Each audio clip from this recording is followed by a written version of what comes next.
तो स्क्वायर एक ऐसा मेंसुरेशन का 2D का सबसे सरल जो फॉर्मेशन होती है वो स्क्वायर की होती है। स्क्वायर में ऑल साइड्स आर इक्वल, सभी भुजाएं बराबर होती है। हमने जब क्वाड्रिलेटरल आपको से पढ़ाया था उसके बारे में भी बहुत कुछ चीज़ें बताई थी। आइए कुछ और प्रॉपर्टीज़ के इसके बारे में जानते हैं। तो स्क्वायर हम लोग पढ़ रहे हैं, ये कुछ प्रॉपर्टीज़ हैं जो आपको पता होना चाहिए। 4 sides are equal and opposite sides are parallel, आप हिंदी में भी पढ़ सकते हैं, ये लिखा हुआ नीचे। चारों भुजाएं बराबर तथा विपरीत भुजाएं समानांतर, सभी कोण 90 डिग्री के होते हैं, 90 डिग्री के होते हैं, ठीक है। और सभी कोण बराबर भी हैं क्योंकि सभी 90 डिग्री के हैं। विकर्ण एक दूसरे को बराबर भागों में विभाजित करते हैं।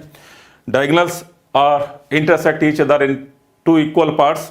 और विकर्ण कोण समद्विभाजक भी होते हैं, जैसे कि रोम्बस यानी समचतुर्भुज में विकर्ण कोण समद्विभाजक होते हैं, वैसे ही वर्ग में भी कोण समद्विभाजक होते हैं। तो आप लोगों को दिमाग में ये रखना है, जिसकी चारों भुजाएं बराबर होती हैं, चारों भुजाएं बराबर, तो चारों भुजाएं किस क्वाड्रिलेटरल में बराबर होती हैं, एक वर्ग में होगी, एक रोम्बस में होगी। तो उन दोनों के विकर्ण जो होंगे कोण समद्विभाजक होंगे। कारण मैंने पूरा समझाया हुआ है पिछले आपको लेक्चर में रोम्बस में, कि एक्चुअल में जो कॉन्ग्रुएंट ट्रायंगल के कारण ऐसा होता है। चलिए, तो विकर्ण एक दूसरे को 2 बराबर भागों में विभाजित करते हैं, विकर्ण कोण समद्विभाजक होते हैं, विकर्ण एक दूसरे को 90 डिग्री पर काटते हैं, ठीक है। तो ये कुछ ज्योमेट्रिकल प्रॉपर्टी है स्क्वायर की, आपको पता होना ही होना चाहिए, ठीक है। अब अगर कुछ और बेसिक बात पे बात करें, क्योंकि हम मेंसुरेशन की भी बात कर रहे हैं और मेंसुरेशन भी पढ़ रहे हैं, तो हम लोगों को इसका एरिया और पेरीमीटर की बात कर लेनी चाहिए। तो जब मैं एरिया की बात करता हूं, एरिया, तो एरिया मान लीजिए ये साइड इसकी ए है, तो ये भी साइड ए होगी क्योंकि स्क्वायर है, सारी साइड्स बराबर हैं। और जब मैं एरिया यानी क्षेत्रफल की बात करता हूं, तो ये बच्चा इस चीज को जानता है कि साइड इंटू साइड यानी ए इंटू ए क्या होता है, ए स्क्वायर इसका क्षेत्रफल होता है। क्षेत्रफल, अगर मैं इसकी परिमाप की बात करता हूं, पेरीमीटर की बात करता हूं, तो पेरीमीटर मतलब होता है हिंदी में परिमाप, और परिमाप का मतलब होता है चारों भुजाओं का जोड़, अर्थात ए प्लस ए, ये भी ए होगी क्योंकि चारों साइड्स बराबर ही हैं। तो क्या हो जाएगा, ए प्लस ए प्लस ए प्लस ए यानी 4a, चारों भुजाओं का जोड़ होता है इसका परिमाप। तो ये बेसिक बहुत आसान फिगर है। डायगोनल्स के बारे में हम लोगों ने चर्चा कर ली। तो डायगोनल्स की लेंथ अगर मुझे निकालनी है तो मैं कैसे निकालूंगा डायगोनल, ये कुछ चीज़ें हैं आपको पता होना चाहिए, यानी विकर्ण। तो विकर्ण क्या होगा इसका, तो हम जानते हैं कि विकर्ण निकालने के लिए हमको क्या करना चाहिए, यहाँ पर एक राइट एंगल ट्राइंगल जनरेट हो रहा है ABC में, तो AC यहाँ पर विकर्ण है। तो ये मुझे यहाँ पर इसको जब आप देखो, इसके तहत अगर मैं इसी की वैल्यू को निकालूंगा तो ये भी ए है और ये भी ए है, और ये इसका ये एक समकोण त्रिभुज है ABC एक समकोण त्रिभुज है। इसका जो विकर्ण होगा √2a से निकल जाएगा।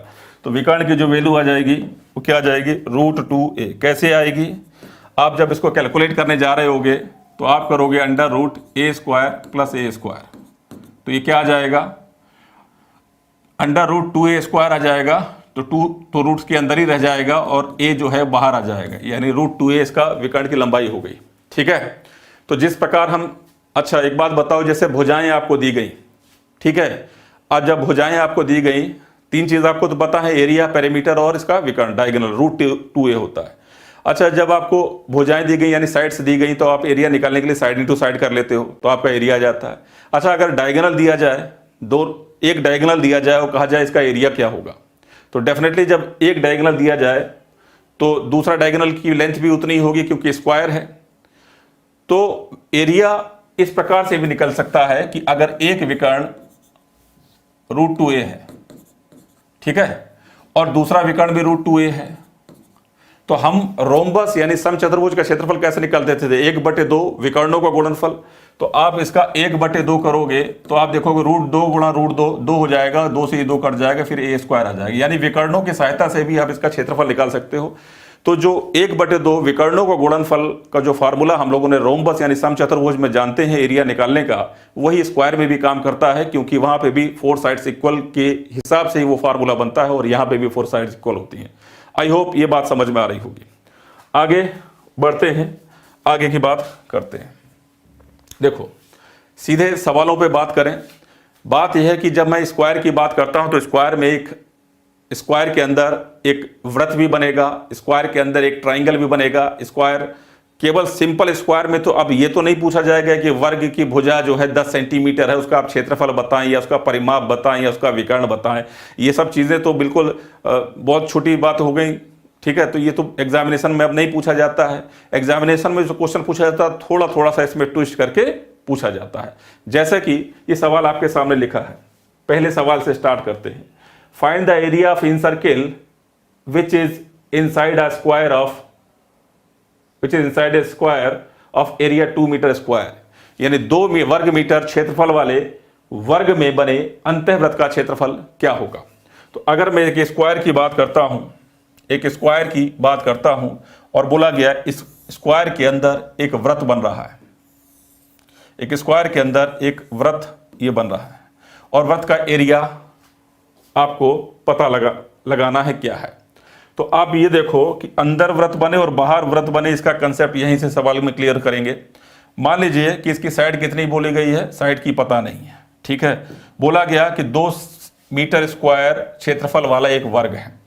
अच्छा, वर्ग का जो एरिया होता है वो क्या होता है, ए स्क्वायर, इसकी वैल्यू क्या दी गई है आपको 2, ठीक है। तो ए की वैल्यू यानी भुजा की वैल्यू क्या आ गई √2।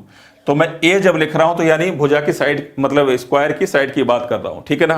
तो √a स्क्वायर की वैल्यू 2 है तो ए की वैल्यू √2 हो जाएगी, यानी स्क्वायर का जो साइड है उसकी वैल्यू मैंने निकाली √2। अब देखो अगर ये √2 है, ठीक है, तो होता क्या है कि जब एक कंसेप्ट दिमाग में रखना कि जब एक इंटरनल सर्किल में आंतरिक एक वृत्त खींचता हूं एक वर्ग के अंदर, तो होगा क्या कि ये इसका सेंटर होगा। तो सेंटर से लेकर ये इसकी रेडियस होगी, क्या होगी, रेडियस पर इसको समझ लो, ये स्मॉल r होगी, ठीक है। यहां से लेकर मैं यहां को मिला दूं, ये भी इसकी रेडियस होगी। तो रेडियस जब आप निकालोगे और मान लीजिए ये इसकी भुजा है, तो आपने देखा कि अगर ये r है तो ये यहां से लेकर यहां वाला जो पार्ट है वो a/2 है, ठीक है। तो मैं ये कह सकता हूं कि a/2 इधर है और a/2 इधर है। तो मैं ये यहां से ये कह सकता हूं कि अंतःवृत्त की त्रिज्या जो होती है भुजा की आधी होती है, ठीक है। इतनी बात क्लियर। अच्छा, अब एक बात जब ये समझ लिया तो एक बात और समझ लो कि अगर इसके चारों ओर एक वृत्त बाहर की तरफ बने तब क्या होगा। तो जब मैं इसके चारों ओर एक बाहर की तरफ वृत्त बनाऊंगा, ये इसके बाहर की तरफ वृत्त बन गया। अगर मैं पूछूं कि भाई इस बाहर वाले वृत्त की त्रिज्या क्या होगी, इसको भी समझ लो फिर वापस सवाल में आ जाएंगे। बात यह है कि जब मैं बाहर वाला वृत्त बनाऊंगा तो ये क्या है, इसकी रेडियस, ठीक है। और ये क्या हो गई, डायगोनल के हाफ हो गई। ये पूरा इसका डायगोनल है और डायगोनल की आधी ये कैपिटल R हो गई, ठीक है। तो बाह्य वृत्त की जो त्रिज्या है अर्थात कैपिटल R है वो क्या निकलेगी, पूरा जो डायगोनल होता है विकर्ण होता है √2a होता है और इसका मैं आधा करूंगा तो ये बाह्य वृत्त की त्रिज्या आ जाएगी। ये क्या निकल के आई, a/√2। इतनी बात आपको समझ में आ गई होगी, ठीक है। तो √2a विकर्ण की लंबाई होती है, उसका आधा कर दूंगा तो बाह्य वृत्त की त्रिज्या आ जाएगी जो कि मैंने यहां पर निकाल दी a/√2, ठीक है ना। इतनी बात क्लियर। तो 2 चीजें हैं। तो आपको जब इन रेडियस इन सर्किल यानी अंतःवृत्त की त्रिज्या निकालनी हो तो आपको भुजा का आधा करना है, यानी भुजा को 2 से डिवाइड लगाना है। और जब आपको परिवृत्त की त्रिज्या निकालनी हो, वृत्त बाहर बन रहा है इसके स्क्वायर के, तो आपको क्या करना है, डायगोनल का हाफ करना है। डायगोनल कितना है, √2a फिक्स्ड होता है ये, और इसका आधा कर दूंगा तो a/√2 बन जाएगा। मेरी बात समझ पाए, ठीक है ना। इतनी बात क्लियर है। चलिए आगे बढ़ो और इस सवाल को अब करते हैं, ठीक है।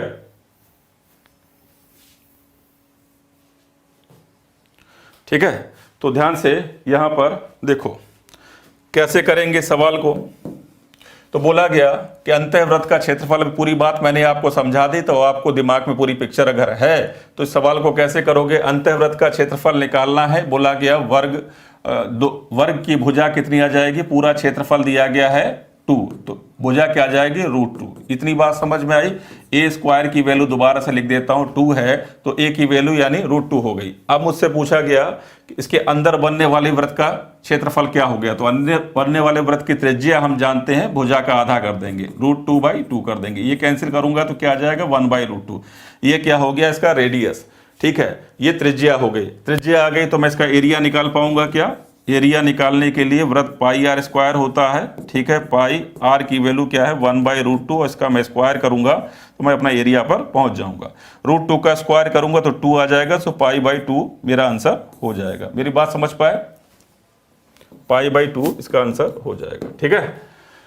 तो छोटी सी बात है, यहां से आगे बढ़े, ठीक है। आगे देखो, इस सवाल को देखो। किसी वर्ग के विकर्ण पर एक समबाहु त्रिभुज बनाया गया, वर्ग का क्षेत्रफल। ये छोटे छोटे सवालों से मैंने स्टार्ट किया, छोटा सा स्टार्टअप आपको दिया, आगे बढ़ेंगे तो चीजें बनती चली जाएंगी, ठीक है ना।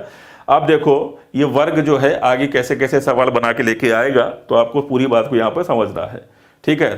तो जितनी अभी बात बताई गई उतनी बात आपको क्लियर है कि भाई वर्ग का एरिया ए स्क्वायर होता है, डायगोनल विकर्ण क्या हो √2a होता है। इन रेडियस अगर मैं निकालूंगा, अंतःवृत्त की त्रिज्या निकालूंगा, तो अंतःवृत्त की त्रिज्या भुजा की आधी होती है, और अगर मैं परिवृत्त की त्रिज्या निकालूंगा तो वो विकर्ण की आधी होती है। 1/2 विकर्णों के गुणनफल से भी इसका एरिया निकल सकता है। इतनी बात को हमने यहाँ पर सीख लिया। आगे बढ़ो, इस सवाल को करो। एक वर्ग के एक विकर्ण पर एक समबाहु त्रिभुज बनाया गया, वर्ग के विकर्ण पर एक समबाहु त्रिभुज बनाया गया, वर्ग के क्षेत्रफल के साथ त्रिभुज का क्षेत्रफल का अनुपात क्या होगा? वर्ग के क्षेत्रफल के साथ त्रिभुज का अनुपात क्या होगा? तो बात यह है कि आप देखो किसी वर्ग के विकर्ण पर एक समबाहु त्रिभुज बनाया गया, वर्ग एक ये रहा, एक वर्ग है।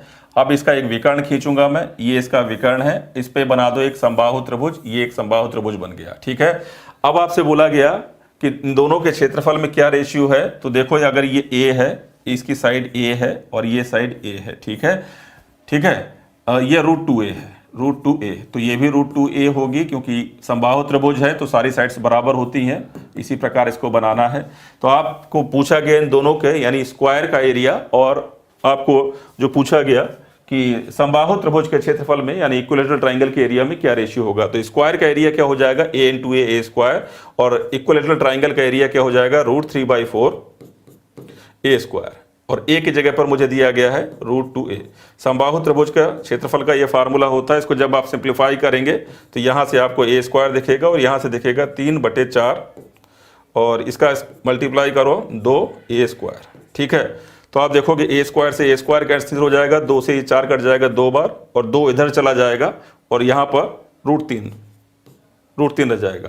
तो 2:√3 इसका आंसर हो जाएगा, ठीक है। इतनी बात, 2/√3। तो अगर मैं स्क्वायर यहां पर बनाऊंगा तो 2/√3 इसका आंसर हो जाएगा, ठीक है। सही है, इतनी बात क्लियर होती है, ठीक है। चलो आगे बढ़ो। बोला गया दो वर्गों के परिमाप क्रमशः 24 मीटर हैं, 32 मीटर हैं। एक ऐसे वर्ग का परिमाप क्या होगा जिसका क्षेत्रफल इन दोनों वर्गों के क्षेत्रफल के योग के बराबर है। जैसे ही आप इस लाइन को पढ़ते हो आपके दिमाग में चलना चाहिए दो वर्गों का परिमाप 24 मीटर है और 32 मीटर है। 24 मीटर 32 मीटर का मतलब क्या हो गया कि अगर पेरीमीटर दो स्क्वायर, देखो क्या सवाल बोल रहा है कि दो अलग अलग स्क्वायर है, पहला स्क्वायर है और दूसरा स्क्वायर है, दो अलग अलग स्क्वायर हैं। इन दोनों का पेरीमीटर दिया गया, इसका पेरीमीटर 24 दिया गया, इसका पेरीमीटर 32 दिया गया है। अब एक ऐसे वर्ग का परिमाप क्या होगा जिसका क्षेत्रफल इन दोनों क्षेत्रफलों के योग के बराबर है। अगर इन दोनों के क्षेत्रफल को मैं जोड़ दूंगा तो एक बड़ा सा क्षेत्र वर्ग बन जाएगा, ठीक है। और यह पूछा गया कि इस वर्ग का पेरीमीटर क्या होगा। अच्छा, जब मैं कहता हूं कि पहले वर्ग का परिमाप मुझे दिया गया है 24 और दूसरे वर्ग का 32 दिया गया है, मुझे बताओ कि पहले साइड की भुजा क्या हो जाए, पहले वर्ग की भुजा क्या हो जाएगी। तो आप कहेंगे पेरीमीटर अगर 24 है तो इसकी साइड क्या हो जाएगी, इसको 4 से डिवाइड कर दो 6, इसकी साइड हो गई 6। अच्छा, इसकी साइड 6 है, दूसरे वर्ग की साइड क्या हो जाएगी, तो आप कहेंगे पेरीमीटर अगर सभी भुजाओं को जोड़ने पर 32 है तो एक भुजा का मतलब 32 को 4 से भाग कर देंगे तो कितना आ जाएगा 8, ठीक है। तो अब मैं इसका कहूंगा इसका एरिया क्या होगा, मान लीजिए पहले वर्ग का तो आप कहेंगे 36 हो जाएगा, और मैं कहूंगा दूसरे वर्ग का एरिया क्या हो जाएगा तो कहेंगे 64 हो जाएगा, 8 का स्क्वायर 64। अब इन दोनों वर्गों के एरिया को जोड़ दिया गया तो नया वर्ग बना, इसका एरिया 36 और 64 कितना हो जाएगा 100। एरिया 64 आ गया तो इसकी जो भुजा आ गई साइड आ जाएगी वो क्या हो जाएगी वर्गमूल 100, जिसका मतलब हो गया 10। अगर भुजा 10 है तो परिमाप क्या हो जाएगा 10 गुणा 4 कर दूंगा तो क्या आ जाएगा 40, ठीक है। तो 40 मीटर है तो मीटर में रख दीजिए, इसका आंसर है, ठीक है ना। ये बात समझ में आ रही होगी, ठीक है। तो इस तरह से इसका एरिया और पेरीमीटर जो कुछ है वो निकाल लेंगे। तो जैसे ही ये सवाल आपके दिमाग में चले तो ऐसे ऐसे छोटे सवालों में आप पेन ना चलाएं, ऐसी थोड़ी थोड़ी सी कैलकुलेशन की हैबिट डालें। जैसे कि बोला गया कि 24 मीटर 32 मीटर वाले दो परिमाप वाले दो वर्ग हैं, तो जैसे इसको 24 पढ़ो तो आपके दिमाग में चलना चाहिए 24/4। 24/4 का मतलब ये हो गया 6 इसकी साइड हो गई। इसको ये पेरीमीटर दिया गया दूसरे वर्ग का, इसकी साइड 8 हो गए, 6 8, 6 का वर्ग करेंगे तो 36, 8 का वर्ग करेंगे 64, 36 8 को जोड़ेंगे तो नया दोनों का टोटल वर्ग क्षेत्रफल आ जाएगा। अगर टोटल क्षेत्रफल का अगर मैं वर्गमूल कर दूंगा तो मेरे पास नया जो वर्ग बना उसकी साइड आ जाएगी। जब मेरे पास साइड 10 आ गई तो उसका मैं 4 से गुणा कर दूंगा तो पेरीमीटर आ जाएगा जो कि 40 है। तो सवाल ऐसे सवालों में आप पेन ना चलाएं, ऐसी थोड़ी सी प्रैक्टिस करें और धीरे धीरे करके बात बनती चली जाएगी। देखो जरा आगे सवाल 4 नंबर सवाल देखो जरा। 4 नंबर सवाल देखो, यहां पर क्या बोला गया है, एक वर्गाकार मैदान की परिमिति एक वृत्ताकार मैदान की परिमिति के बराबर है। यदि वर्गाकार मैदान का क्षेत्रफल 484 वर्ग मीटर है तो एक वृत्ताकार मैदान का व्यास क्या होगा। इस सवाल को कितना जल्दी आप लोग कर सकते हो बताओ, ठीक है, बताने का कोशिश करो, ठीक है। कैसे करेंगे, एक वर्गाकार मैदान की परिमिति एक वृत्ताकार, क्या सवाल में बोल रहा है मैं यहां पर थोड़ा सा बता देता हूं। एक वर्गाकार मैदान है, एक स्क्वायर फील्ड है और एक ये बोला गया एक सर्किल है। बोला गया वर्गाकार मैदान की परिमिति जो है एक वृत्ताकार मैदान की, ये स्क्वायर है ये सर्किल है, इसकी जो पेरीमीटर है वो इसके बराबर है, ऐसा बोला गया। वर्गाकार मैदान का क्षेत्रफल दिया गया है, यानी इसकी जो ए स्क्वायर की वैल्यू 484 दी गई है, इसका मतलब ए की वैल्यू क्या हो जाएगी वर्गमूल 484 और इसका मतलब क्या होता है 22। ये आपको पता होना चाहिए, वर्गमूल तो 1 से लेकर 30 तक आपको कम से कम पता होना चाहिए, ठीक है। तो साइड इसकी आ गई 22, ठीक है, साइड 22 आ गई तो इसका परिमाप क्या हो जाएगा 22 गुणा 4, क्योंकि 4 साइड हैं तो क्या आ गया 88 सेंटीमीटर। जब पेरीमीटर इसका 88 आ गया और ये बोला गया था ये सर्किल का पेरीमीटर भी है। सर्किल का पेरीमीटर क्या होता है तो आप सभी जानते हो, सर्किल का जो पेरीमीटर होता है वो क्या होता है 2 पाई आर। 2 पाई आर की वैल्यू दी गई है 88, ठीक है ना। 2 पाई की जगह पर 22/60 डाल दो, ठीक है, और आर यहां से कैलकुलेट करो। देखो 2 गुणा 22 44 हो गया, 44 से कट गया 2 बार, आर इज इक्वल टू आ गया 14 सेंटीमीटर, ठीक है। 14 मीटर है, सेंटीमीटर है, ये पूरा मीटर में है तो ये भी मीटर में रहेगा। तो 14 मीटर रेडियस आ गई इसकी, ठीक है। पूछा क्या गया था इसमें 14 मीटर इसकी रेडियस आ गई, यानी त्रिज्या आ गई वृत्ताकार मैदान की। व्यास पूछा गया था, व्यास त्रिज्या का डबल होता है तो 28 इसका आंसर हो गया, ठीक है। आई होप ये बात समझ में आ गई होगी। चलें आगे बढ़ें, एक एक सीक्वेंस है, एक एक सवाल है उस पर जरा कंसंट्रेट करो। केवल वर्ग में ज़्यादा कुछ बताने के लिए एक्चुअल में ज़्यादा होता भी नहीं है, वर्ग में तभी बताने के लिए होता है जब उसमें उलझने वाले सवाल आएंगे, जब इसमें मिक्सअप क्वेश्चन आएंगे। अभी धीरे धीरे करके आगे बढ़ते चले जाओगे तो पहले इन क्वेश्चंस पे पहले फोकस होना चाहिए। ये सारे सवाल एग्जामिनेशन में आए हुए हैं, ठीक है ना। तो ध्यान से अगर आपको आते हैं तो मेरे साथ करो, पार्टिसिपेट करो, आपको भी मजा आएगा करने में, ठीक है। चलिए आगे बढ़ते हैं, ठीक है। अगला सवाल क्वेश्चन नंबर 5, इसको जरा करें, ठीक है, करते हैं इसको। The area of 1 square field out of 2 is 1 hectare and the second field is 1% wider than first. Find what is the difference between this area. एक वर्गाकार खेत, 2 वर्गाकार खेत है, उनमें से एक का क्षेत्रफल 1 हेक्टेयर है, दूसरा पहले से 1% अधिक चौड़ा है, तो बताएं दोनों खेतों के क्षेत्रफल में कितना अंतर है। आपको यह पता होना चाहिए कि देखो 2 यहां पर खेत हैं, ठीक है ना, 2 फील्ड हैं। पहले का जो एरिया है वो 1 हेक्टेयर है, 1 हेक्टेयर एरिया है। 1 हेक्टेयर का मतलब क्या होता है, ये पहले की मैं बात करूं, 1 हेक्टेयर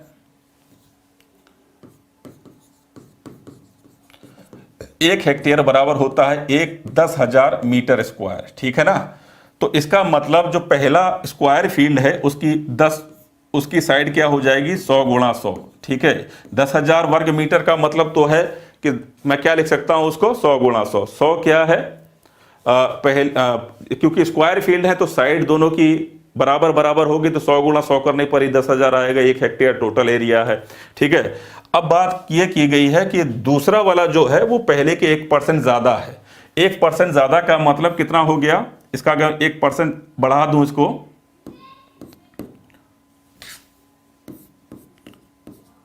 ठीक है,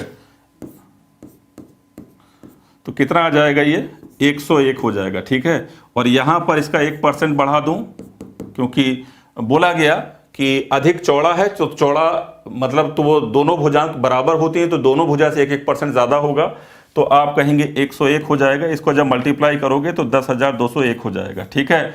आपसे यही पूछा गया था कि दोनों क्षेत्रफलों में कितने का अंतर है, तो ये 10,000 है, ये 10,201 है, कितना ज्यादा है, तो आप कहेंगे 201 ज्यादा है, ठीक है। यही डिफरेंस है। I hope it is clear to all of you, ठीक है। कोई भी डाउट हो पूछो जरा, लेकिन अभी छोटे सवाल चल रहे हैं तो आप इनको कंसंट्रेट करके रिप्लाई किया करो, साथ साथ रिप्लाई करो, लाइव का क्लास का फायदा आपको डेफिनेटली मिलेगा, ठीक है, ठीक है। तो मैं शाम को अगर समय देता हूं आप लोगों को, तो आप लोग भी उसमें पार्टिसिपेट किया करो, ठीक है। याद रखो इस चीज को, थोड़ा सा दिमाग चलाओ, ठीक है। लेटे लेटे से काम नहीं होगा, 4 महीने बहुत स्ट्रगल करना है आप लोगों को, मेहनत करनी है, रात दिन एक करना है, ठीक है ना, तभी काम बन पाएगा। अगला सवाल देखते हैं, अगला सवाल देखते हैं। 6वां नंबर सवाल आपके सामने आ गया है, ठीक है। तो मैं कमेंट्री की तरह बोल रहा हूं, आपको मजा आ रहा होगा। लेटे लेटे सुन रहे हो क्या? उठ के बैठ जाओ, ठीक है, जवान हो अभी, ठीक है, और इसको सॉल्व करो, ठीक है। वर्ग बी, अच्छा क्या बोला है, वर्ग बी के विकर्ण की लंबाई वर्ग ए के विकर्ण की लंबाई का दुगना है, ठीक है। क्षेत्रफल वर्ग बी का क्षेत्रफल वर्ग ए का कितना गुना है, जरा बताना इस चीज को, ठीक है, बताना इस चीज को क्या रहेगा। छोटा सा सवाल है, बोला गया विकर्ण की लंबाई दुगनी है। अच्छा एक बात बताओ, मैं 2 स्क्वायर में कंपैरिजन करके अरे कहाँ गया भाई, इधर आओ पीछे। हाँ, 2 स्क्वायर में कंपैरिजन करके आपको बताऊं, ठीक है ना, ध्यान से समझो। अगर मैं साइड की बात करूं, अगर ये a है और मान लीजिए इसकी साइड 2a है, दूसरे की साइड 2a है, ठीक है, थोड़ा सा बड़ा बना देते हैं, ठीक है, इसकी साइड 2a है, इसका अगर मैं कहूं कि साइड में रेशियो ये है, तो अगर मैं एरिया रेशियो की बात करूं तो ये a स्क्वायर हो जाएगा, और यहां पे मैं बात करूं तो ये 4a स्क्वायर हो जाएगा, ठीक है। तो a स्क्वायर से a स्क्वायर कैंसिल हो जाएगा, 1:4 आ जाएगा, 1:4 आ जाएगा। हमने क्या समझा कि जब भुजाओं में अनुपात 1:1, 1:2 है, तो क्षेत्रफल में अनुपात क्या हो जाएगा, जस्ट आप इसको स्क्वायर कर देंगे तो 1:4 आ जाएगा। ऐसे आपने हमेशा दिमाग में रखना है, ठीक है ना। तो भुजाओं में अनुपात 1:2 है, तो क्षेत्रफल में अनुपात 1:4 होगा। यानी जो भी भुजाओं में साइड में रेशियो होता है, अगर मैं उसका स्क्वायर कर दूं तो एरिया रेशियो आ जाता है, ये आपको पता होना चाहिए। अच्छा एक बात बताओ, साइड इंटू साइड करने पर एरिया निकलता है, और विकर्ण गुणा विकर्ण करने पर भी तो एरिया निकलता है ना, विकर्ण गुणा विकर्ण करने पर भी तो एरिया निकलता है। 1/2 प्रोडक्ट ऑफ डायगोनल से भी तो ये स्क्वायर का एरिया निकलता है। तो सेम वही चीज है, आपसे बोला गया विकर्ण दुगना है, तो विकर्ण दुगना है यानी दोनों के विकर्णों में जो 1:1 का रेशियो 1:2 का रेशियो है, तो डेफिनेटली इनके एरिया रेशियो क्या हो जाएगा, 1 का स्क्वायर और 2 का स्क्वायर, यानी 1:4 हो जाएगा, ठीक है ना। इतनी सी बात है, 4 टाइम हो जाएगा। आई होप ये बात समझ पा रहे होगे, ठीक है। तो बात समझ, कारण क्या है समझे ना, ठीक है। तो इसका भी √2 ए विकर्ण होता है, √2 का स्क्वायर करूंगा तो √2 का स्क्वायर करूंगा, और यहां पर फिर मैं इसका डबल विकर्ण हो गया तो 2√2 का स्क्वायर करूंगा, ठीक है। तो बात वही आ गई, तो √2 ए का स्क्वायर √2 का ए का स्क्वायर तो कट जाएगा, 1:4 ही तो रहेगा ना। मेरी बात समझ पा रहे हो, समझ पा रहे हो ना भाई। इसका मैंने कहा कि a √2 का स्क्वायर है, ठीक है, √2a है, ठीक है, इसका स्क्वायर करूंगा तो एरिया आएगा, और ये डबल हो गया तो 2√2 का स्क्वायर हो गया। तो मैं देख रहा हूं कि √2 a का स्क्वायर इधर भी है, √2 a का स्क्वायर ये भी है। फर्क किससे पड़ा, इस 2 पर, तो यहां तो 1 रह गया, काटेंगे पटेंगे तो ये 4 हो गया, तो यही रेशियो था। चलो आगे बढ़ो। 7वां नंबर सवाल, 7 नंबर सवाल, इस पे आ जाओ। 7वें नंबर सवाल पे इसका जवाब दो जरा, क्या जवाब दोगे। एक वर्ग का विकर्ण 12√2 सेंटीमीटर है जिसके अंदर एक वृत्त स्थित है। एक किसी वर्ग का विकर्ण 12√2 सेंटीमीटर है जिसके अंदर एक वृत्त स्थित है। बोला इसमें एक जा रहा है, इस वृत्त के अंदर एक समबाहु त्रिभुज स्थित है, और पूछा गया कि त्रिभुज की भुजा क्या होगी। जरा बताओ इसका क्या रहेगा आंसर। किसी वर्ग का विकर्ण 12√2 है, तो अब तक आपको बात समझ में आ गई। जैसे ही वर्ग के विकर्ण 12√2 दिया गया तो वर्ग की भुजा 12 हो जाएगी, इतनी बात आपको समझ में आ गई होगी। तो वर्ग की भुजा मैंने तुरंत इसको समझ लिया कि ये है, यहां पर वर्ग की भुजा है 12, ठीक है। 2√a बराबर 12√2, ऐसा लिखते हैं ना, a√2 बराबर 12√2, तो √2 से √2 कैंसिल हो जाएगा, a बराबर 12। तो यहीं पे समझ लिया करो, विकर्ण 12√2 तो भुजा हो गई वर्ग की 12, ठीक है, 12 सेंटीमीटर वर्ग की भुजा हो गई। अब आपसे क्या बोला गया, इसके अंदर एक वृत्त स्थित है, वर्ग है उसके अंदर एक वृत्त स्थित है। अब आपको समझ में आ गया कि वर्ग के अंदर जब एक वृत्त बनाएंगे तो वृत्त की त्रिज्या क्या हो जाएगी, भुजा की आधी, यानी इसकी जो त्रिज्या हो जाएगी वो क्या हो जाएगी, वो हो जाएगी 6, यानी 12/2 अर्थात 6। अभी समझाया था क्यों होती है ऐसा, ठीक है। तो रेडियस आ गई इसकी। अब बोला गया इसके अंदर एक समबाहु त्रिभुज बना हुआ है। अब आपसे बोला गया कि भाई आप इसका क्या निकालना है, भुजा निकालनी है, ठीक है। अब आपको जब ये बोला गया कि वृत्त के अंदर एक समबाहु त्रिभुज बना गया है, बोला गया है, तो आप एक बात मुझे बताओ, इसका मतलब ये है कि ये जो वृत्त है वो समबाहु त्रिभुज का परिवृत्त है। तो थोड़ा सा मैं यहाँ पर चेंज करूंगा, थोड़ा सा यहाँ से अलग हटके हम ज्योमेट्री वाले सेक्शन पे जाते हैं और 1 मिनट की मैं कुछ बात आपको समझाता हूँ, तो उस बात को समझ लेना। किसी भी एक समबाहु त्रिभुज के बाहर अगर कोई परिवृत्त बनाया जाता है, ठीक है, वृत्त खींचा जाता है, तो बाहर खींचा जाता है, यानी सभी शीर्षों से मिलकर ये वृत्त जा रहा होगा। इसी प्रकार की यहाँ पे बात हो रही है। मुझे एक बात बताओ कि अगर मैं इसकी सर्कम रेडियस की बात करता हूँ तो ये इस वृत्त की त्रिज्याएं होंगी, ये इस वृत्त की त्रिज्याएं होंगी, ठीक है। तो ये त्रिज्या कितनी होगी, तो हमको ये पता है कि अगर मैं इसको आगे बढ़ाऊं, मेरी बात को सुनना जरा, समबाहु त्रिभुज में अगर मान लीजिए कि ये मैंने एक परपेंडिकुलर यहाँ पे खींचा, तो समबाहु त्रिभुज की खासियत है कि ये जो यहाँ पर ये समबाहु त्रिभुज में जहाँ पर ये तीनों रेखाएं मिलेंगी, अर्थात ये कोण समद्विभाजक हो या परपेंडिकुलर हो या कुछ भी हो, तो वो सारे एक ही बिंदु पर मिलते हैं। अर्थात ये बिंदु जो है वो केंद्रक भी कहलाता है, ये लंब केंद्र भी कहलाता है। ये आपका ऑर्थो सेंटर यानी लंब केंद्र हो गया ऑर्थो सेंटर को, और इसका ये कोण समद्विभाजक का केंद्र क्या होता है, इन सेंटर अर्थात अंतः केंद्र भी कहलाता है, ठीक है। ये परिकेंद्र भी कहलाता है। तो परिवृत्त का केंद्र परिकेंद्र कहाँ, परिकेंद्र और यहाँ पर जो केंद्रक है वो एक ही होता है, और केंद्रक माध्यिका को 2 और 1 के रेशियो में डिवाइड करता है। आपको ये समझ में आना चाहिए, ये जो परिकेंद्र है यानी इस परिवृत्त का केंद्र है, और इस त्रिभुज के लिए ये केंद्रक भी है। केंद्रक और परिकेंद्र दोनों एक ही चीज होती है, समबाहु त्रिभुज में एक ही जगह स्थित होती है। इस वजह से होता क्या है कि आप केंद्रक माध्यिका को 2 और 1 के रेशियो में डिवाइड करता है। ये वाला पार्ट 2 हो गया और नीचे वाला पार्ट इस बिंदु से यहाँ तक का पार्ट 1 हो गया। मुझे समझ में आ गया कि अगर मैं यहाँ से ऊपर देखता हूँ, शीर्ष वाली भुजा को देखता हूँ, तो ये 2-2 यूनिट की रह गई, और ये यहाँ से अगर मैं इसको आगे बढ़ा दूँ तो 1 यूनिट, ये 1 यूनिट की हो गई। इसका मतलब एक बात समझ में आ गई कि समबाहु त्रिभुज की जितनी भी ऊंचाई होती है, कुल मिलाकर जितनी भी कुल ऊंचाई होती है, उसका 2 भाग जो होती है वो सर्कम रेडियस होती है।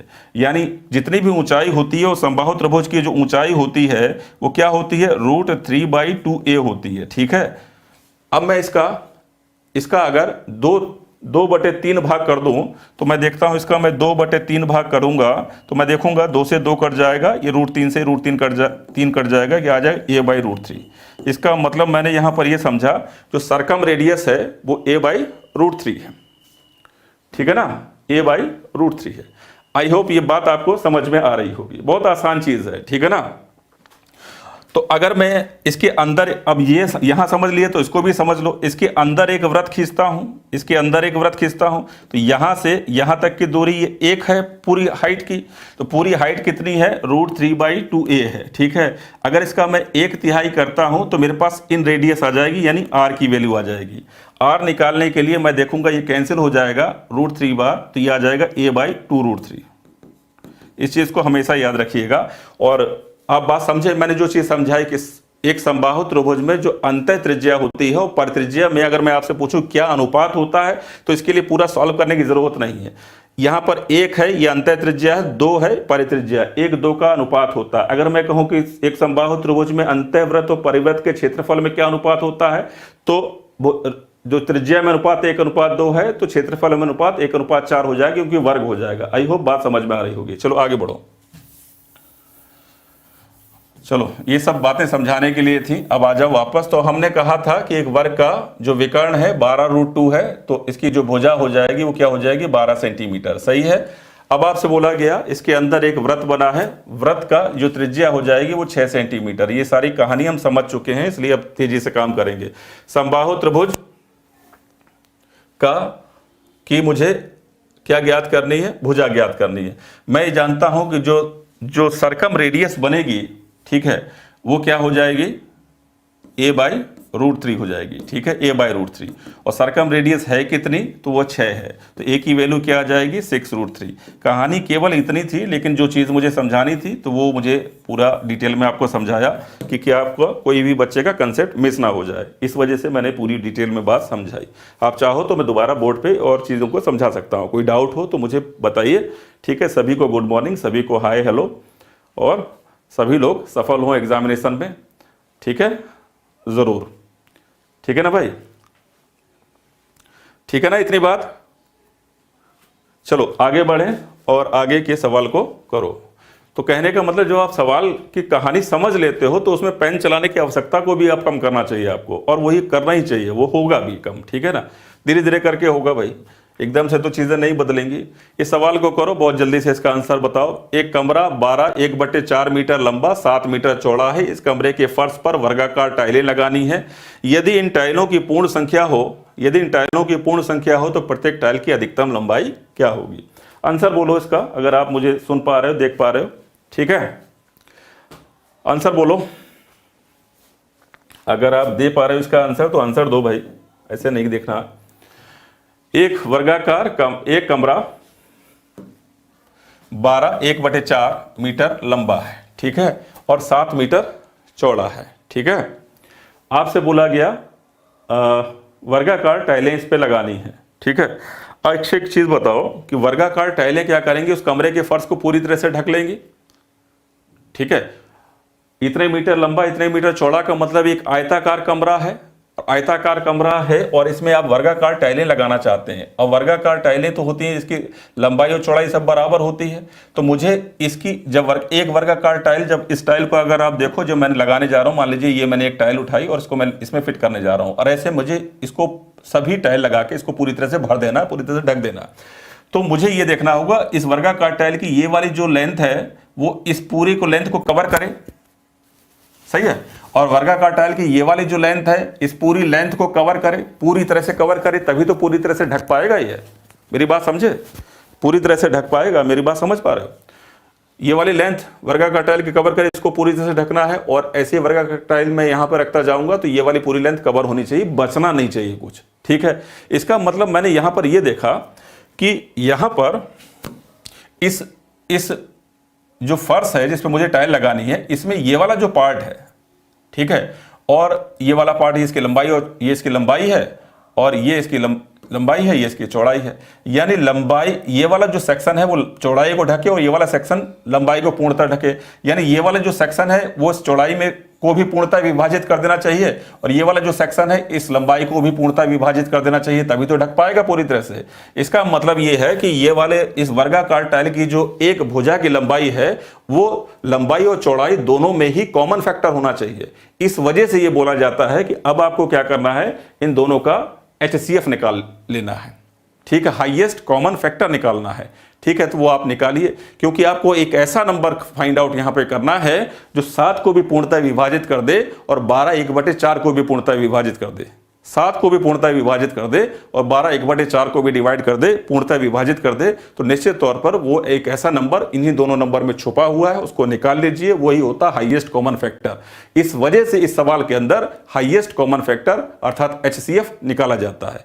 मेरी बात समझ पा रहे हो आप। चलो करते हैं सवाल को। जब ये पता लग गया कि मुझे तो भाई इसमें HCF निकालना है, ये सवाल तो HCF का है, निकालते हैं HCF निकालने के लिए हमारे पास जो डेटा अवेलेबल है वो 1/4 है। इसका मतलब ये हो गया, इस कितना हो गया 48 और 1 49/4 हो गया, और दूसरा है 7/1। हम जानते हैं जब हम फ्रैक्शन का HCF निकालते हैं तो ऊपर वाले नंबर का तो HCF निकालते हैं तो 4907 का HCF 7 हो जाएगा, इन दोनों में कॉमन 7 है, और नीचे वाले नंबर का हम LCM निकालते हैं, 4 और 1 का LCM क्या हो जाएगा 4। तो ये इसका आंसर हो गया 7/4।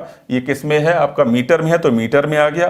तो एक वर्गाकार टाइल की अधिकतम लंबाई इतनी होनी चाहिए, और आपको इसमें सेंटीमीटर स्क्वायर में साइज पूछा गया है, सेंटीमीटर में पूछा गया, तो आप इसमें 100 का गुणा कर दें।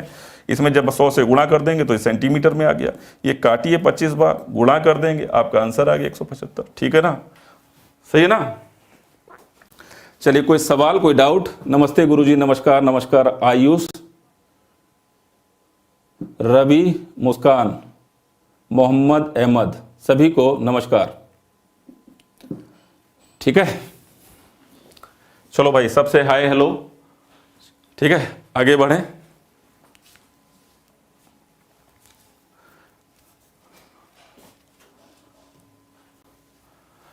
अच्छा, एक बात बताओ कि जब पढ़ाने, जैसे मैं क्लास लेके आता हूं, तो मुझे किसी टॉपिक के टफ क्वेश्चंस को पहले योगदान देना चाहिए, टफ क्वेश्चंस को देना चाहिए, कि जहां से स्टार्टिंग होती है छोटे छोटे सवालों से, वहां से स्टार्ट करना चाहिए। थोड़ा ये अपनी प्रतिक्रिया ज़रूर देना, ठीक है ना, क्योंकि अपना प्रोसेस जो ये है कि कोई भी चीज़ अगर स्टार्ट होती है तो स्टार्टअप देने के लिए छोटी छोटी चीज़ें पहले करो, पहले वार्म अप करो, देन उसके बाद नई चीज़ें लेके आओ। ठीक है ना, अपना ये नहीं कि मैं सीधे सीधे आके बड़े बड़े क्वेश्चन करा दो। मेरा पर्पस आप लोगों को पढ़ाना है। अगर मैं कोई क्लास लेके आऊँ तो वहाँ से सीखें आप, ठीक है ना, सिखाना है ना कि दिखाना होता है। ठीक है, तो ये मैं आप लोगों से भी प्रतिक्रिया चाहता हूँ। ठीक है, तो मुझे बताइए, ठीक है, कि आप लोगों को टफ क्वेश्चंस प्रैक्टिस करवाया जाए या आपको पहले इसी तरह से बेसिक से आगे बढ़ाया जाए। ठीक है, चलिए आगे देखो। इस सवाल का जवाब हमने ढूंढ लिया बहुत अच्छी तरह से। आगे बढ़ते हैं, क्वेश्चन नंबर 9 आ गया। ठीक है ना, क्वेश्चन नंबर 9 आ गया। तो question number 9, easy to moderate. Mohammad Ahmed ने कहा है इजी टू मॉडरेट, मतलब मोहम्मद अहमद जो है हाई लेवल पे नहीं जाएंगे। ठीक है ना, इजी टू मॉडरेट में रहेंगे, ऐसा नहीं करना भाई, आप easy to moderate to high. ठीक है, चलिए ठीक है, बहुत अच्छी बात है। चलो करो भाई, अभी तो सारे टाइप के क्वेश्चन आएंगे, तो क्वेश्चन बहुत जल्दी जल्दी करते हैं सवाल। ठीक है ना, चलो सवाल का जवाब दो लो जल्दी से। क्या जवाब रहेगा? ए वर्ग ए का विकर्ण a प्लस बी है, उस वर्ग का विकर्ण ज्ञात करें जिसका क्षेत्रफल a के क्षेत्रफल का दुगुना है। a के क्षेत्रफल का दुगुना है। चलो इसका आंसर बोलो।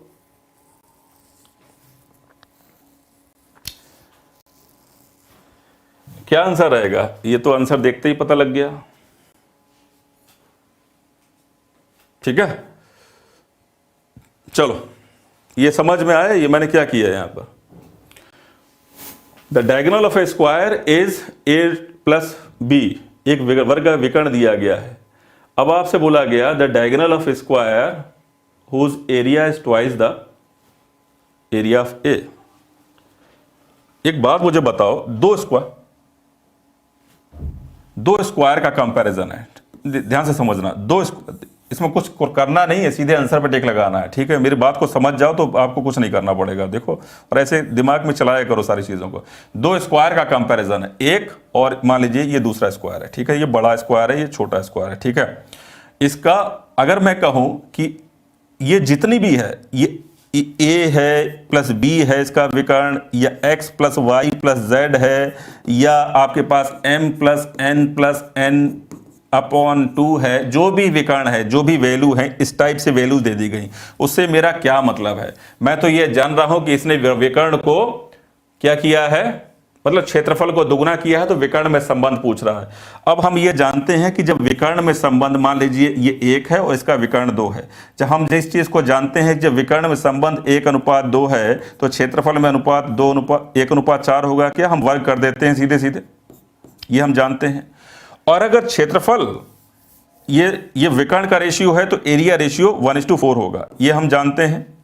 मेरी बात समझ पा रहे हो कि डायगोनल रेशियो अगर 1:2 है तो एरिया रेशियो यानी क्षेत्रफल अनुपात 1:4 होगा। इतनी बात क्लियर। और अगर एरिया रेशियो दिया जाए और डायगोनल रेशियो पूछा जाए तो आप क्या करोगे? इसका वर्गमूल कर दोगे, सिंपल सी बात है। 1 का वर्गमूल 1 और 4 का वर्गमूल 2, ऐसा कर दोगे, उल्टा कर लोगे। तो फिर यही चीज तो यहां पर है। बोला गया कि विकर्ण इतना दिया गया है a प्लस बी, और उस वर्ग का विकर्ण ज्ञात करें जिसका क्षेत्रफल a के क्षेत्रफल का दुगुना है। यानी यहां पर क्षेत्रफल रेशियो दिया गया है, एरिया रेशियो। मान लीजिए इसका एरिया A1 है और दूसरे का एरिया रेशियो A2 है, दोनों का दुगुना, ये एरिया इसका दुगुना है।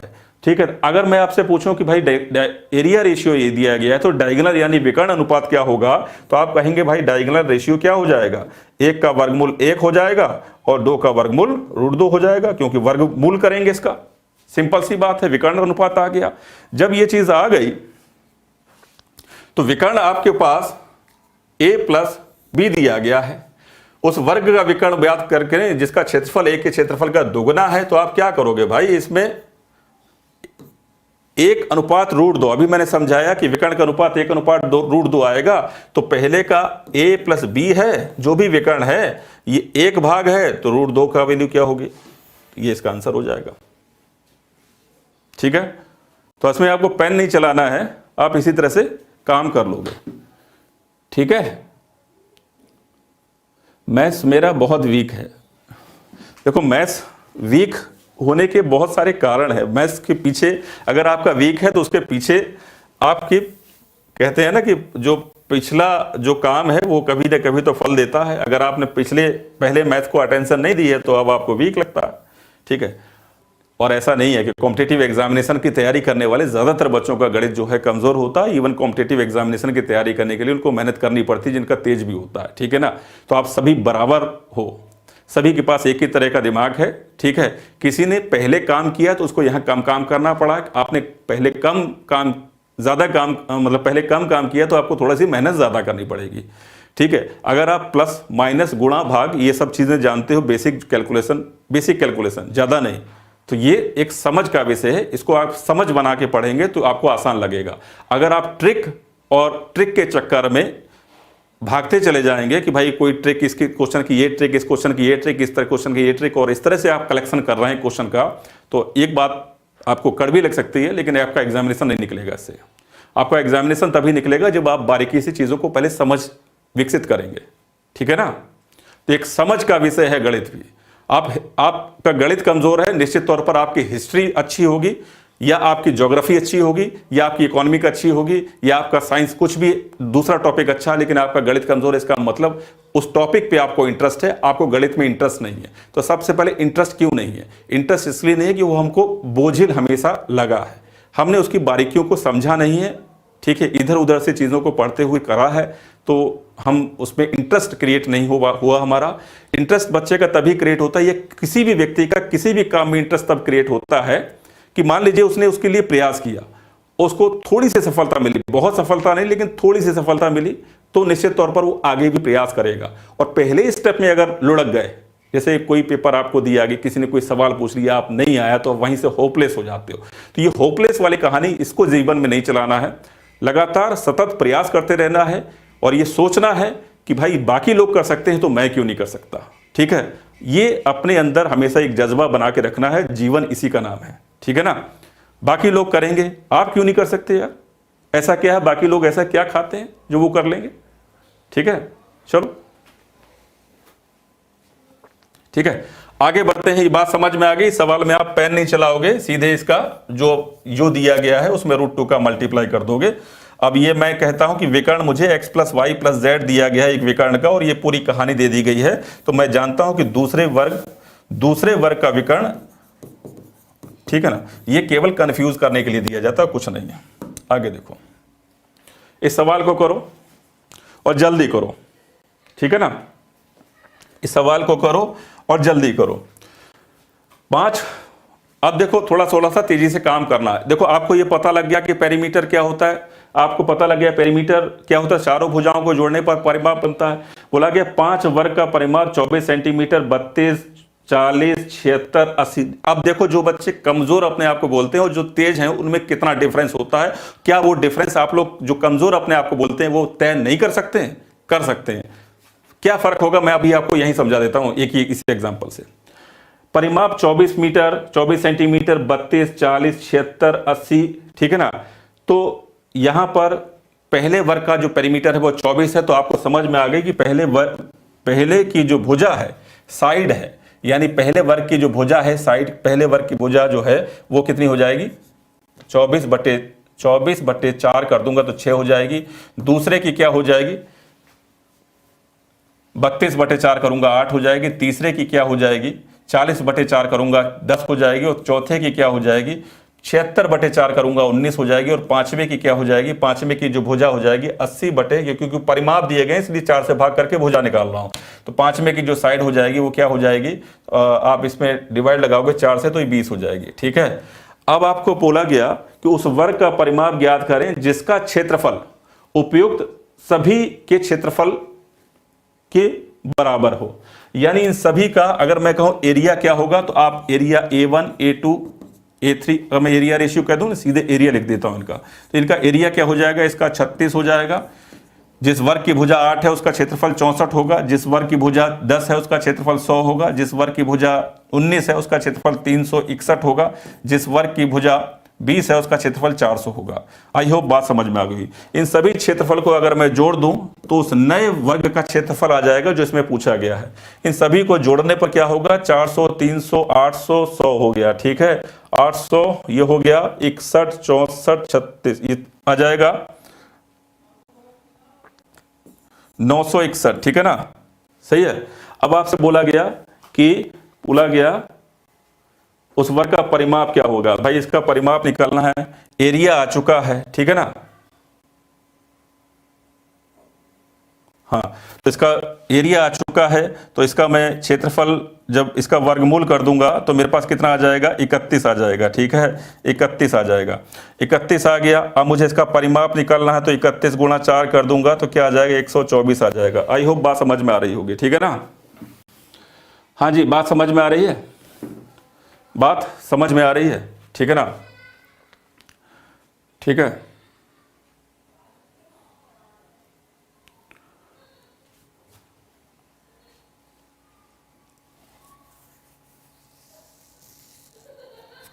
बात समझ में आ रही है, कोई डाउट हो तो पूछ सकते हो। ठीक है ना, अब बात ये है, हाँ ठीक है ना, बात ये है कि जब मैंने आपको यही चीज़ बताई कि भाई अभी हम क्या करें, एक एक चीज़ लिख रहे हैं। ठीक है ना, अब जो कमज़ोर बच्चा वो एक एक पॉइंट लिखेगा, पहले क्वेश्चन पढ़ेगा। ठीक है, धीरे धीरे करके उसकी हैबिट बनेगी क्वेश्चन को पढ़ने की, फिर वो क्वेश्चन की कैलकुलेशन को तेज करने का कोशिश करेगा। ठीक है, और जो पहले से प्रिपेयर करके बैठा वो स्टेप को पहले कर चुका है। स्टेप सभी को बराबर करने पड़ते हैं सीखने के लिए, चाहे वो बुद्धि का तेज तो किसी को कुछ नहीं बोल सकते, कब कौन सा बच्चा क्या काम कर दे किसी का कुछ नहीं कहा जा सकता। ठीक है, सही है। हमने बहुत सारे ऐसे एग्जाम्पल देखे मैंने अपने पढ़ाने के कैरियर में, जिस बच्चे को ये कहा जाए कि भाई साहब 0 में से 5 घटा दो तो -5 आ जाता है, वो कहता है कि सर ये कैसे हो जाता है, ये नहीं समझ में आता है। ठीक है, और ऐसा बच्चा जो है आप यकीन नहीं मानोगे कि इंस्पेक्टर ग्रेड पर सेलेक्टेड है SSC CGL में। ठीक है, मौका मिलेगा तो कभी मिलवाएंगे ऐसे बच्चों से भी आपको। ठीक है, तो मेरे कहने का मतलब जब तेज आप काम करने लगोगे तो सीधे यहीं पे इसको सॉल्व करने लगोगे। ये हो गया 6, परिमाप 24, दिमाग चलने लगा, ये हो गया 6, ये कितना हो गया 8, ये कितनी, इसकी साइड कितनी हो गई, इसकी साइड हो गई, इसकी हो गई 8, इसकी हो गई 4 से डिवाइड करने पर 10, इसकी हो गई 19, इसकी हो गई 20। ठीक है, अब मैं एरिया की बात करता हूं, इसका मैंने एरिया निकाला तो मैंने क्या किया इसमें 6 का स्क्वायर 36, ये हो जाएगा आपके पास 8 का स्क्वायर 64, ये हो जाएगा आपके पास 10 का स्क्वायर 100, और ये 19 का स्क्वायर जो है 361, फिर ये आ जाएगा 400, कितना आ जाएगा 20 का स्क्वायर 400। ठीक है, यहां तक जोड़ा 361 आ गया, 961 आ गया। टोटल एरिया बड़े वर्ग का, उसका मैं वर्गमूल 961 का वर्गमूल भी दिमाग में सेट है, 31 आ गया। ठीक है, 31 हो गया। अब मैं उसका 4 से गुणा कर दूंगा तो पूरा पेरीमीटर आ जाएगा। बात समझ में आ रही क्या? ठीक है, आगे बढ़ो,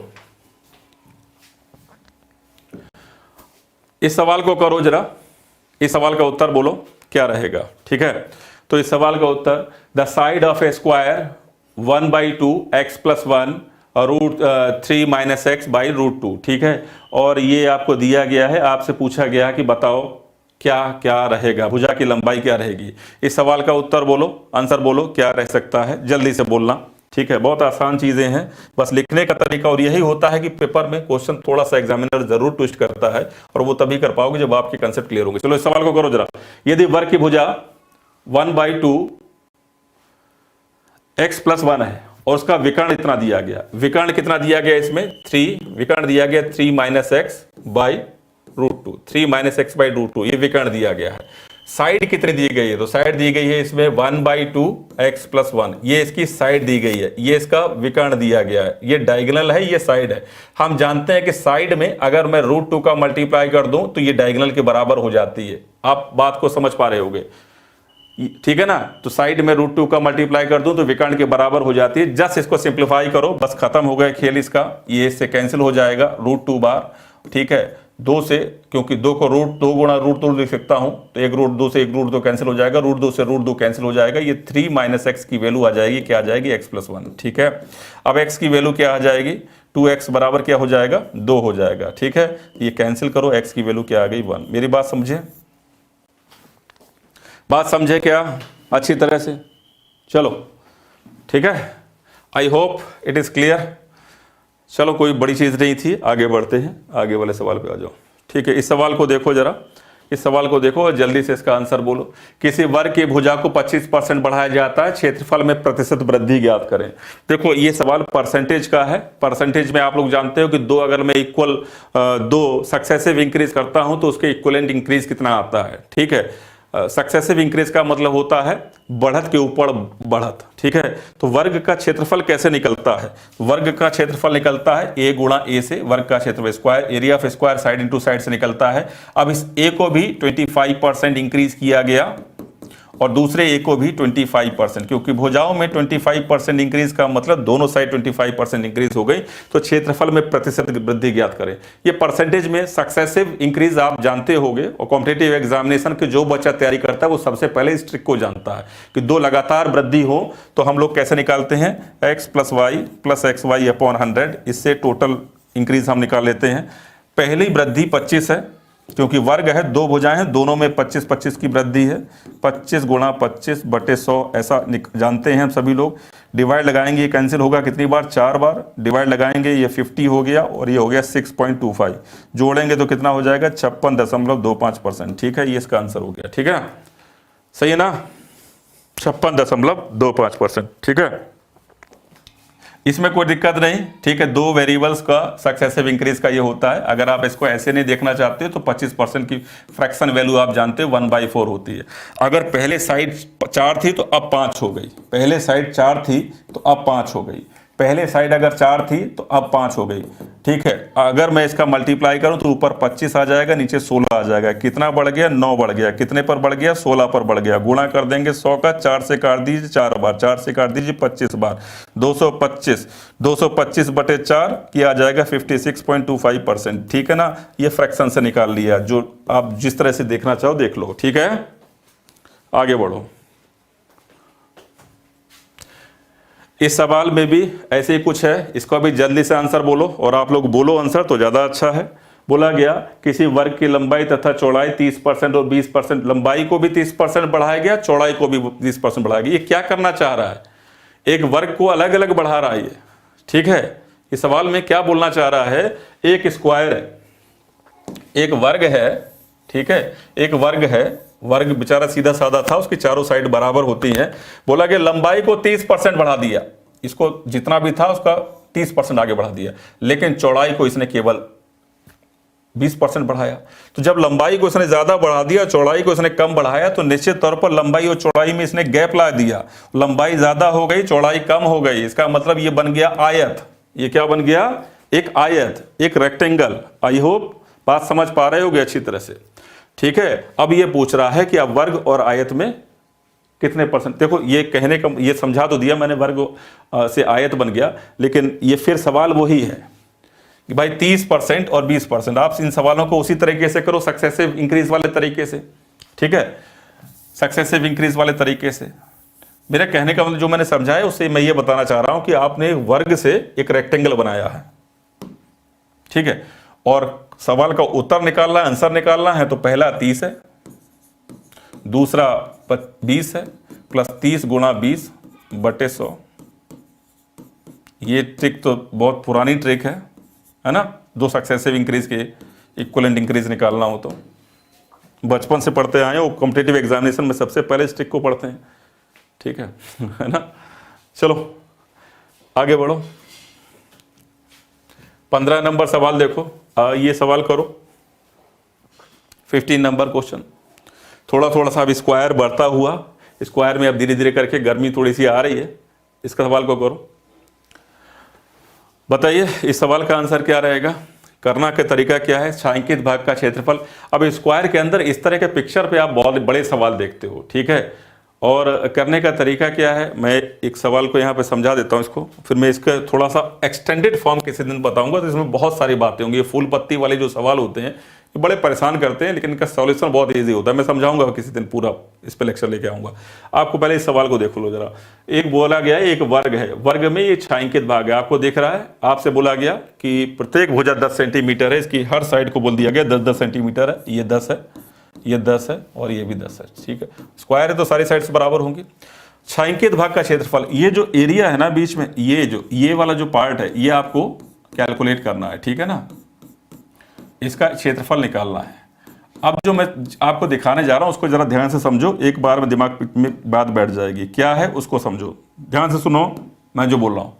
देखो ये फिगर बनता कैसे है, आप इधर देखो, जैसे एक वर्ग था, ठीक है, मैंने एक अर्धवृत्त, ध्यान से सुनना, एक अर्धवृत्त ये खींचा, दूसरा अर्धवृत्त ये खींचा।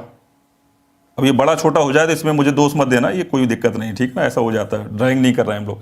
तो एक अर्धवृत्त ये खींचा, एक अर्धवृत्त, एक सेमी सर्किल नीचे खींचा, एक सेमी सर्किल ऊपर खींचा, ठीक है। अब देखो दूसरा सेमी सर्किल एक और मैंने खींचा, तीसरा सेमी सर्किल, तीसरा सेमी सर्किल ऐसे खींचा, तीसरा अर्धवृत्त, और चौथा अर्धवृत्त जब ऐसे खींचा तो ये फिगर बन गया। तो कुल मिलाकर मैंने यहां पर 4 अर्धवृत्त खींचे हैं। There are 4 semi circle.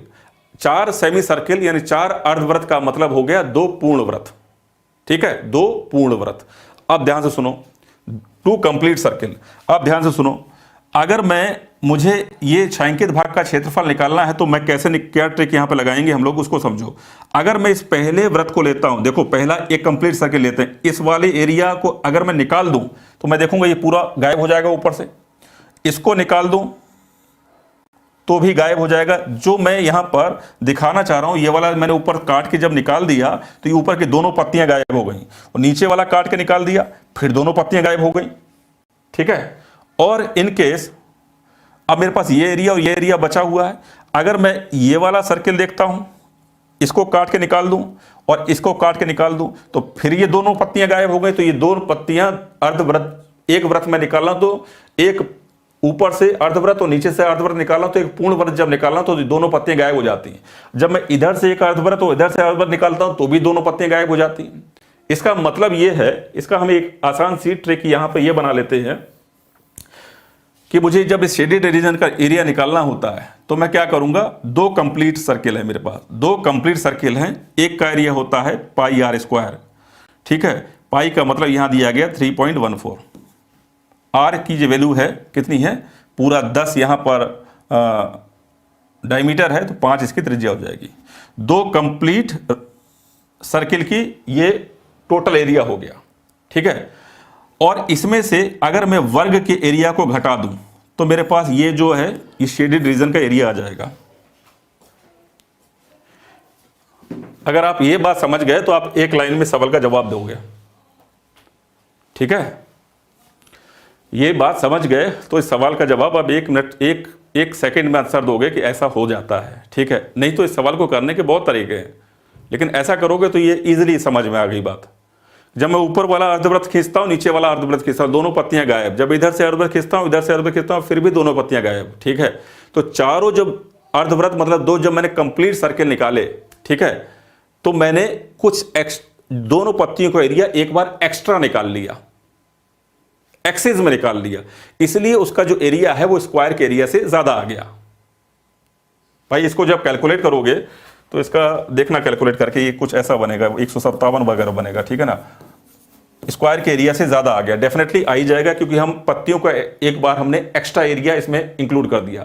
जब मैं वापस स्क्वायर के एरिया को माइनस करता हूं तो मेरे पास ये पत्तियों का एरिया आ जाता है, और यही है इसका answer. I hope it is clear. Option B, option B, option B 52 नहीं है भाई, 57 रहेगा। दोबारा सही करो उसको।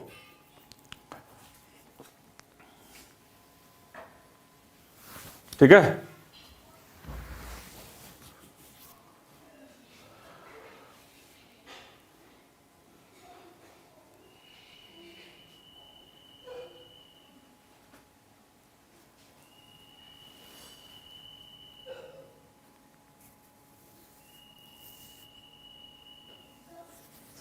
ठीक है, आगे बढ़ें।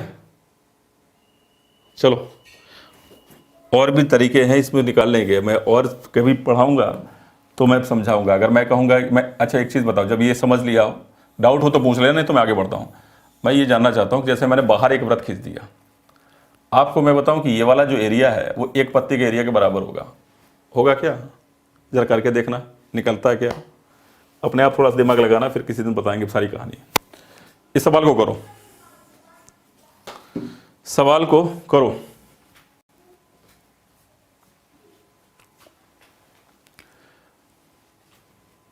क्या बोला है इस पे?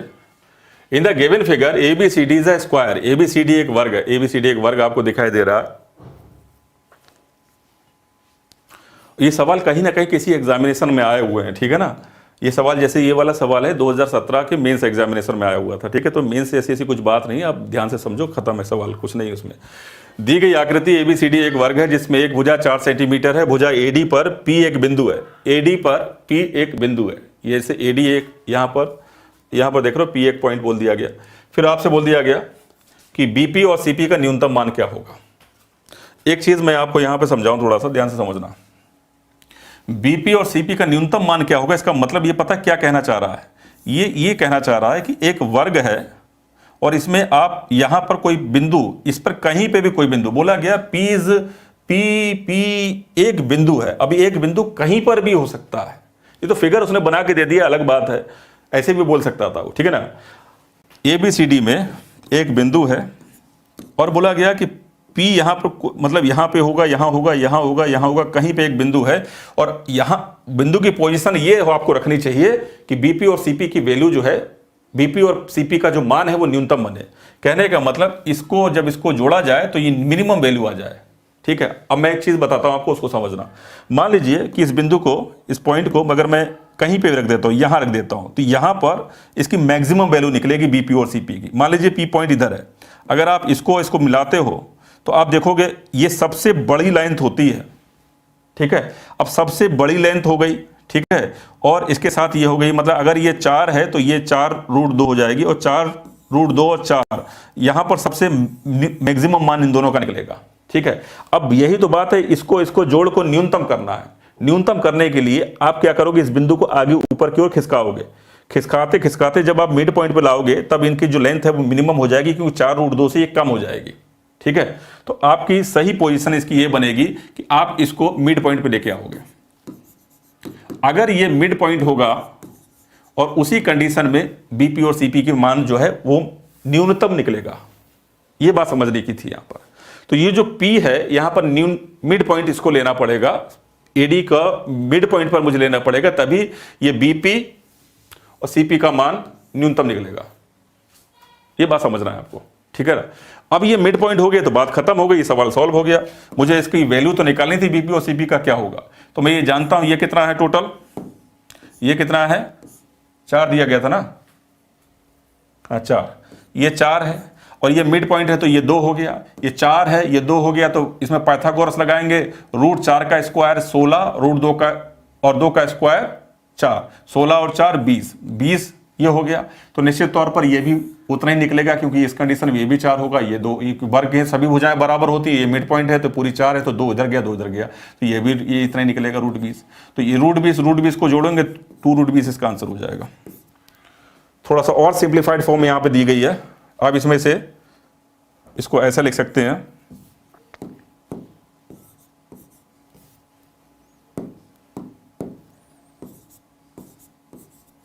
चार गुणा 5, और 4 को रूट से बाहर ले लेंगे तो 2 आ जाएगा रूट के बाहर उछल कर, तो 2 गुणा 2 बाहर आ जाएगा 4 और अंदर बचेगा √5।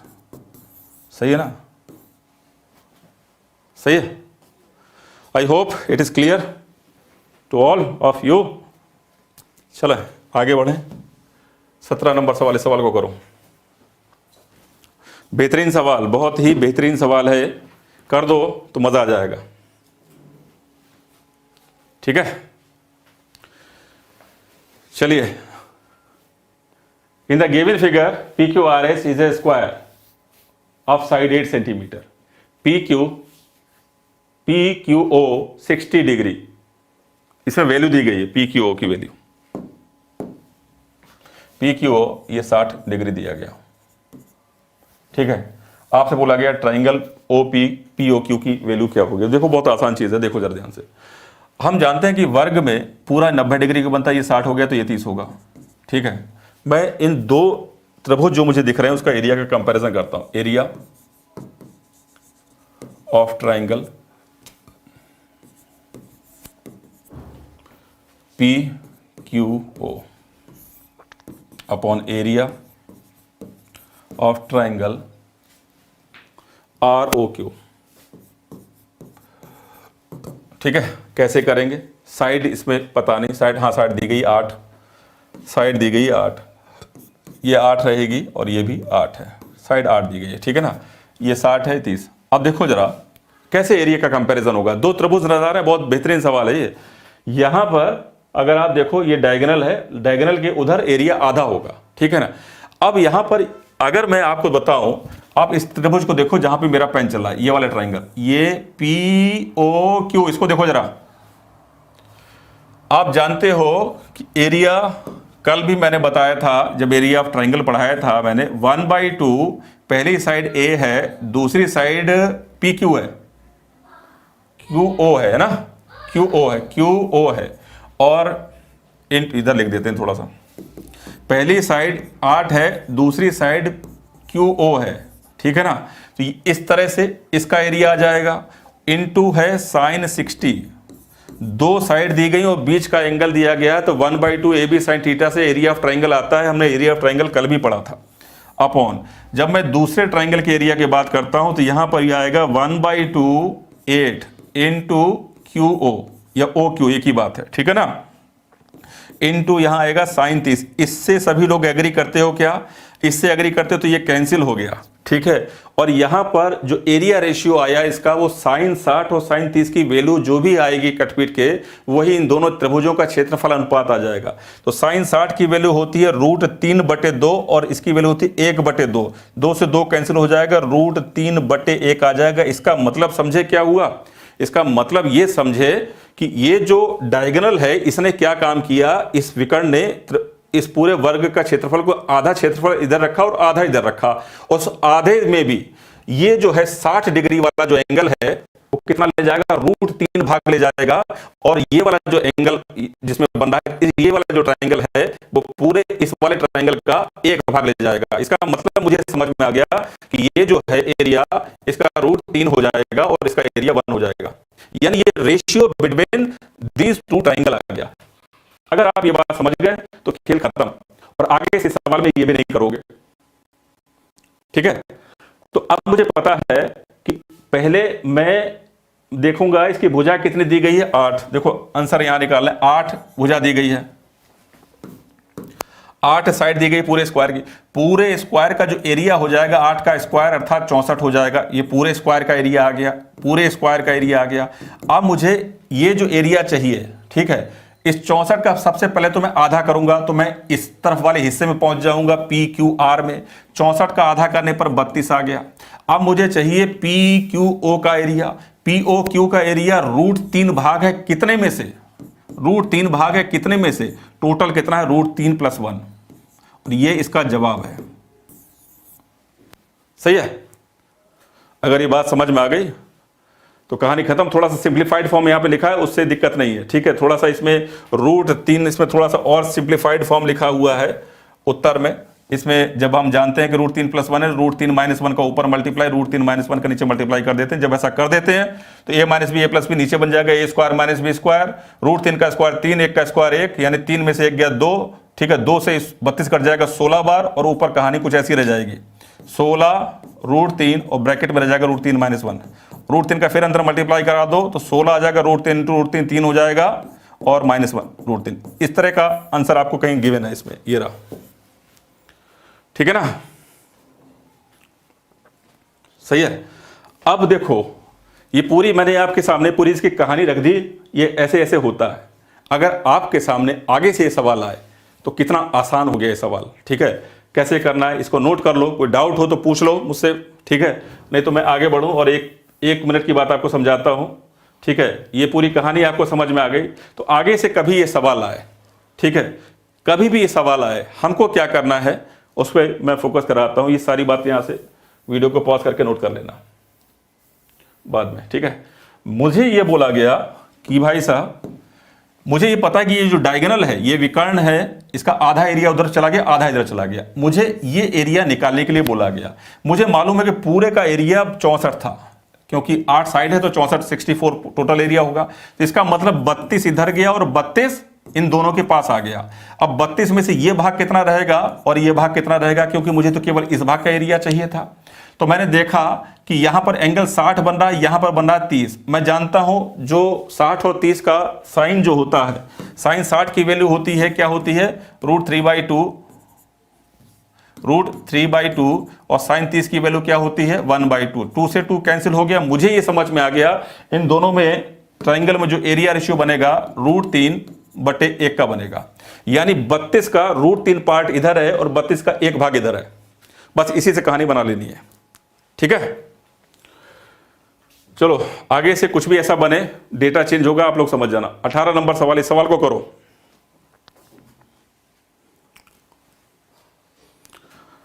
करो जरा इस सवाल को। बोला गया ABCD, एक यहां पर ABCD in the given figure ABCD and BEGF are square of side 8 centimeter and 6 centimeter respectively. 8 centimeter and 6 centimeter respectively. 8 and 6 है। अच्छा, ये जो टोटल साइड है बड़े वाले ट्राइंगल की 8 दी गई है, ठीक है ना, और छोटे ट्राइंगल की 6 दी गई है। ट्राइंगल नहीं, सॉरी स्क्वायर, गलत बोल गया मैं। तो बड़े वाले स्क्वायर की जो साइड है वो आपको 8 दे दी गई है, और छोटे वाले स्क्वायर की साइड जो स्क्वायर है ये, जब इसमें स्क्वायर बोला फिगर ऐसा बन के आ गया, कोई बात नहीं, ये स्क्वायर ही मानना, थोड़ा सा इसको सही कर लो तो स्क्वायर दिखेगा आपको, ठीक है ना, ऐसा बोला गया। ये 6, ये 6, ये 6, ठीक है ना, स्क्वायर। अब आपसे पूछा गया जिसमें शेडेड भाग दिख रहा है, छायांकित भाग दिख रहा है, इसका आपको एरिया निकाल देना है। आसान चीज है, बहुत आसान, 1 सेकेंड की बात है, लेकिन पहले समझाते हैं कैसे निकलेगा। अब सबसे पहले छायांकित भाग का एरिया निकालने के लिए आप टोटल अछायांकित भाग देखो जो शेडेड नहीं है। तो टोटल जो एरिया है इसका पूरे स्क्वायर का वो कितना निकल जाएगा, 8 × 8 से, यानी 8 का वर्ग 64 से। अब इसमें से ये टोटल एरिया में से मैं इसका जो अनशेडेड पोर्शन है इस स्क्वायर का वो घटाऊंगा, यानी जो छायांकित नहीं है उसको माइनस करूंगा। और वो कौन कौन सा है, तो सबसे पहले माइनस वाला जो बात करता हूं मैं, सबसे पहले तो ये एरिया माइनस करूंगा, मैं ये वाला एरिया हटाऊंगा, क्योंकि मुझे केवल ये भाग चाहिए, ये भाग। तो उसके लिए मुझे ये जो एरिया, जो फालतू का एरिया, ये हटाना पड़ेगा। तो इसका तो आसान है, क्योंकि ये भी एक वर्ग बोला गया था, 6 × 6, इसको मैंने माइनस कर दिया, 6 × 6 यानी 6 का स्क्वायर। और कुछ साथ में इसके माइनस करना है, वो कौन सा माइनस करना है, तो अब आपको ये वाला पार्ट भी हटाना है इसमें से। कौन सा, ये वाला पार्ट, ये वाला पार्ट हटा देना है, और ये वाला पार्ट हटा देना है। आपके पास छायांकित भाग जो बचा वही आ जाएगा, सही है। तो हो गई बात खत्म। ये पूरी 8 है, ये 6 थी तो ये 2 बचेगी, क्योंकि पूरी 8 थी। ये पूरी 8 है, ये पूरी 8 थी, यहां से लेकर ये 6 है तो ये 2 बचेगी। किसी भी वर्ग में जो ये कोना होता है 90 डिग्री का कोण बनाता है। अब आप इस ट्राइंगल को देखो, ये ट्राइंगल का एरिया कैसे निकलता है, 1/2 आधार गुणा ऊंचाई से। और ऐसे आपको कितने ट्राइंगल नजर आ रहे हैं, एक तो ये और एक ये, और दोनों ट्राइंगल का एरिया को मुझे घटा देना। तो 1/2 लगाऊंगा, 1/2 करूंगा, आधार इसका 2 है, ऊंचाई इसकी 8 है। और ऐसे कितने ट्राइंगल हैं, अभी बात नहीं खत्म हुई, कितने ट्राइंगल हैं, 2 × 8 करने पर कितने ट्राइंगल हैं, 2। इसको सिंप्लीफाई कर दो, आपका आंसर आ गया। ये 64 हो गया, माइनस 36, 2 से 2 काट दो, प्लस 16, ठीक है। 64 माइनस 52 क्या बचेगा, सही है ना भाई, बात समझ में आ रही है।